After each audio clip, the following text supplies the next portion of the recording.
Hello বন্ধুরা, আসসালামু আলাইকুম। কেমন আছেন আপনারা সবাই? আশা করি সবাই ভালো আছেন। সুমি কুকিং ব্লগসে আপনাদেরকে অনেক অনেক স্বাগতম।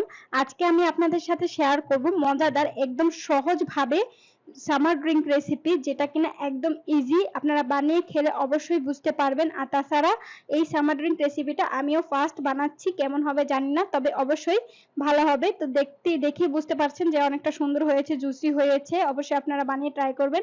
তো ভিডিওটা শুরু করার আগে আপনাদেরকে বলে রাখি, চ্যানেল ভিডিওগুলো যদি ভালো লেগে থাকে অবশ্যই চ্যানেলটাকে সাবস্ক্রাইব করবেন, লাইক কমেন্টস করতে ভুলবেন না। তো চলুন কিভাবে বানাই দেখিনি। তো বন্ধুরা, এখন আমি গরমের সামার ড্রিঙ্ক বানানোর জন্য এখানে দুটো গ্লাস নিয়ে নিয়েছি। তো এখন আমি এখানে লিকুইড চকলেট নিয়ে নিয়েছি। তো চকলেটটাকে লিকুইড করে নিয়েছি, সেটা দেখালাম না। তো এখন আমি এই গ্লাসটাকে এই চকলেট দিয়ে একটু সাজিয়ে নেব সাইডে।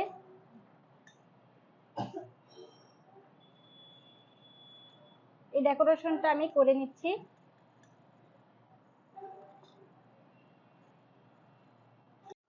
তো বন্ধুরা দেখুন, আমি গ্লাস দুটোকে একদম চকলেট দিয়ে সাজিয়ে নিয়েছি চারপাশ দেখুন। তো এখন আমি এর মধ্যে দিয়ে দেব আগে থেকে সিদ্ধ করে নিয়েছিলাম সাগুদানা। তো এখানে আমি 1 চামচ সাগুদানা দিয়ে দিলাম, সিদ্ধ করা সাগুদানা।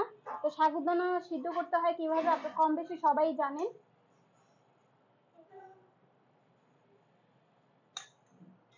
তো 1 চামচের থেকে একটু বেশি বেশি করে আমি সাগুদানাগুলো দিয়ে দিলাম। আর দিয়ে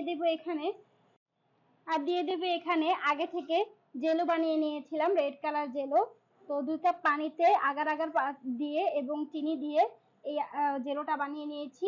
যদি আপনারা এই জেলোটা বানানো দেখতে চান অবশ্যই আমাকে কমেন্টসে জানাবেন, তাহলে আমি বানিয়ে দেখাবো।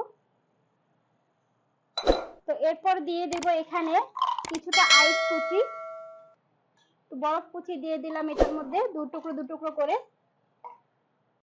তো এখন দিয়ে দেব এর মধ্যে আমি লিকুইড দুধ। তো এটা কিন্তু তরল দুধ নয়, এটা গুঁড়ো দুধকে 2 গ্লাস পানিতে গুঁড়ো দুধ গুলিয়ে নিয়েছি, প্রায় হাফ কাপের থেকে একটু বেশি গুঁড়ো দুধ দিয়ে আমি এই লিকুইড দুধটা বানিয়ে নিয়েছি।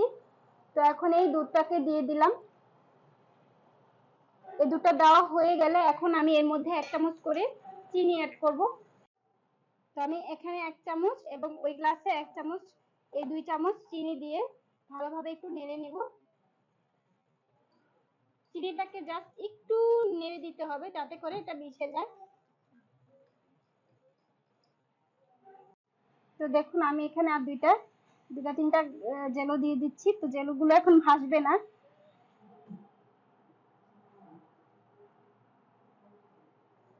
তো বন্ধুরা, হয়ে গেল আজকে আমাদের মজাদার, খুব ইজি, একদম সিম্পল একটা সামার ড্রিঙ্ক রেসিপি।